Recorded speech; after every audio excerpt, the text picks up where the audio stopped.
एक गांव में दो दोस्त रहते थे, पाब्लो और ब्रूनो।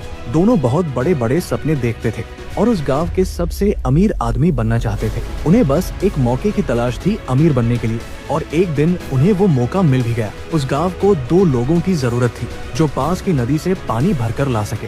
ये काम पाब्लो और ब्रूनो को दिया गया। गांव वाले उन्हें एक बकेट पानी के लिए एक पेनी पे करते थे। ब्रूनो को लगता था कि मेरे अमीर बनने का सपना पूरा होने वाला है, लेकिन पाब्लो अभी भी थोड़ा कंफ्यूज था। वो उन हेवी बकेट्स को उठाने की वजह से पाब्लो के हाथ बहुत दर्द करने लगे थे। इसलिए पाब्लो पानी भरने के अलग अलग तरीके सोचने लगा और उसे एक बहुत ही अच्छा आइडिया आया। उसने ब्रूनो से कहा, मेरे पास एक आइडिया है, ये हर रोज बकेट उठाने से अच्छा है हम नदी से अपने गांव तक एक पाइपलाइन डाल दें, जिससे ये बकेट भरने की झंझट ही ना रहे। लेकिन ब्रूनो को इस आइडिया में कोई दिलचस्पी नहीं थी, क्योंकि उसे काम करने के तुरंत पैसे जो मिलने लगे थे। इसलिए उसने पाब्लो को इग्नोर किया और ज्यादा पैसे कमाने के लिए वो ज्यादा बकेट लाने लगा। लेकिन पाब्लो ने अपने प्लान पर धीरे धीरे काम करना शुरू कर दिया। वो आधे दिन बकेट भरता और बाकी के टाइम पाइपलाइन बनाता। उसे पता था ये काम बहुत मुश्किल होगा और पाइपलाइन बनाने में 1 से 2 साल लग सकते हैं, लेकिन उसे अपने आइडिया पर भरोसा था। इसलिए उसने पाइपलाइन के लिए काम जारी रखा। कुछ महीने बाद ब्रूनो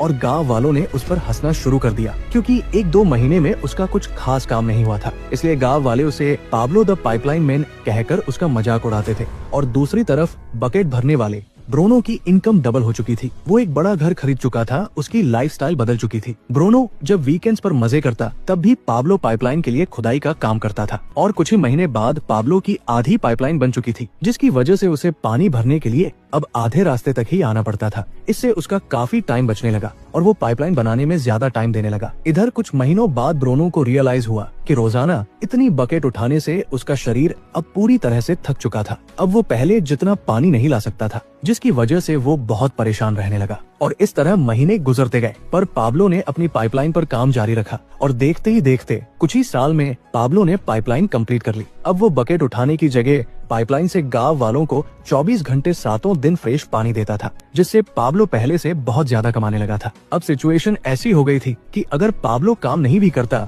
यानी अगर वो सो रहा हो, पार्टी कर रहा हो या कहीं घूम फिर रहा हो, तब भी वो पैसे कमाता था। दूसरी तरफ पाब्लो की पाइपलाइन की वजह से ब्रूनो द बकेट मैन बेरोजगार हो चुका था, क्योंकि गांव वालों को जब चाहे तब और जितना चाहे उतना पानी पाब्लो की पाइपलाइन से मिल जाता था। अब दोस्तों जरा रुकिए और सोचिए कि क्या आप एक बकेट कैरियर हैं या एक पाइपलाइन बिल्डर? क्या आपको पैसे कमाने के लिए ब्रूनो द बकेट मैन की तरह हर दिन काम पर जाना पड़ता है, या पाब्लो द पाइपलाइन मैन की तरह कुछ टाइम के लिए बहुत मेहनत से काम करना पसंद करोगे, जिससे जब आप सो रहे हो तब भी आपको पैसे मिलते रहे?